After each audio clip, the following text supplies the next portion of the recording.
আসসালামু আলাইকুম। রিটেইনিং ওয়াল নিয়ে ভিডিও বানাবো। বানাইতে আমার রিটেইনিং ওয়ালের কাজই শেষ হয়ে গেছে। এই যে দেখেন সেকেন্ড লিফটের রিটেইনিং ওয়ালের কাস্টিং অলরেডি আমরা করে ফেলছি। তো শাটারটা আমরা কেমনে করছি, এই ব্যাপারগুলো একটু শেয়ার করি আপনাদের সাথে। আসলে এই ধরনের কাজ যারা করছে তারা সবাই এগুলা জানে। কিন্তু মেক্সিমাম প্রবলেমটা হচ্ছে কি আমরা বিএসসি ইঞ্জিনিয়াররা যারা ফিল্ড এক্সিকিউশন এ থাকি না, তাদের এই ধরনের নলেজে অনেক ল্যাক থাকে। যাই হোক ডিপ্লোমা আর বিএসসি নিয়ে অনেক তর্ক-বিতর্ক চলছে।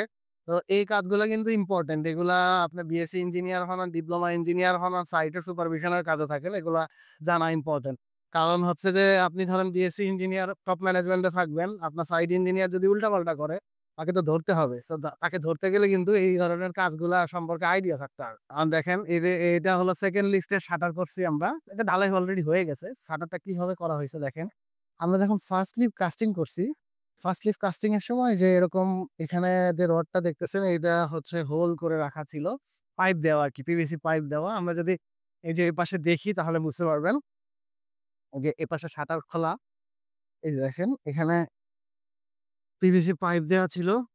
এই পিভিসি পাইপের মধ্যে রড দেওয়া আছে। এই রডের উপরে আরেকটা রড লাগানো। এই যে এভাবে ওই রড থেকে কিন্তু শাটারটা সাপোর্ট নেওয়া আরকি। সেকেন্ড কাজটা হচ্ছে এই যে এটা যে দেখতেছেন একটা রড দিয়ে বানানো টাই রড। এই যে মাথায় একটু থ্রেড আছে। এটা আসলে একটা টি শেপের টাই রড। টি শেপ মানে এই যে আমরা একটু সামনে যদি যাই, এই যে দেখেন জাস্ট রড, নরমাল রড, হ্যাঁ? টির মতো। আর মাথায় হচ্ছে যে থ্রেডেড করা আরকি। তো এই কাজটাই যদি আপনি না করে থাকেন তাহলে কিন্তু আপনি বিএসসি, ডিপ্লোমা যাই হন, এইগুলা সম্পর্কে যদি এক্সপেরিয়েন্স না থাকে তাহলে কিন্তু খুবই টাফ হয়ে যাবে। এই যে দেখেন ১ম এ হচ্ছে যে ২ টা রড দেয়া হইছে। পজিশনালি ২ টা রড।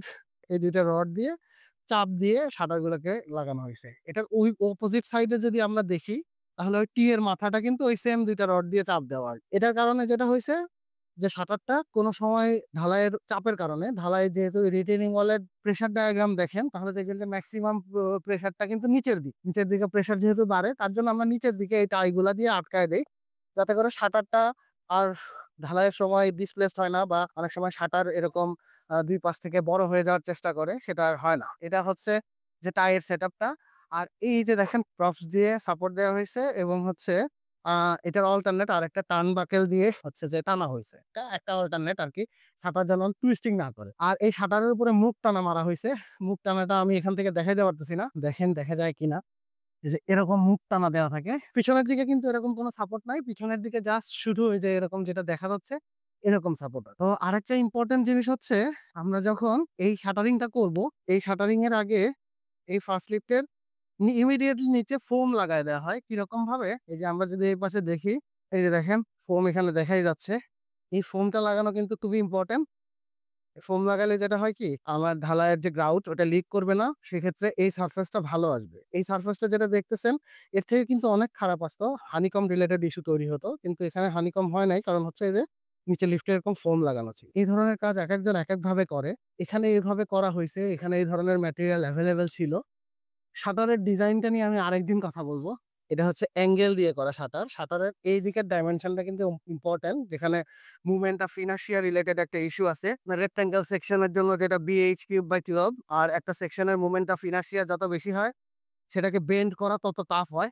তো এখানে ওই যে BH³/12 এর ক্ষেত্রে কোনটা B আর কোনটা H এই জিনিসটা ধরতে আমরা ভুল করি। এটা আমাদেরকে কনফিউজড করে ফেলে। আমি নেক্সট টাইম একটা চেষ্টা করব এই মোমেন্ট অফ ইনারশিয়া নিয়ে একটা ভিডিও বানানোর। যাতে করে আমরা শাটার যদি বানাই সেক্ষেত্রে আমাদের বুঝতে সুবিধা হবে কোন মেম্বারটা কিভাবে দিব আরকি। উইফ হোল নিয়ে কথা বলছিলাম হয়তো লাইভে আইসা। পুরা রিটেইনিং ওয়ালের ১৫০০ পর উইফ হোল আছে।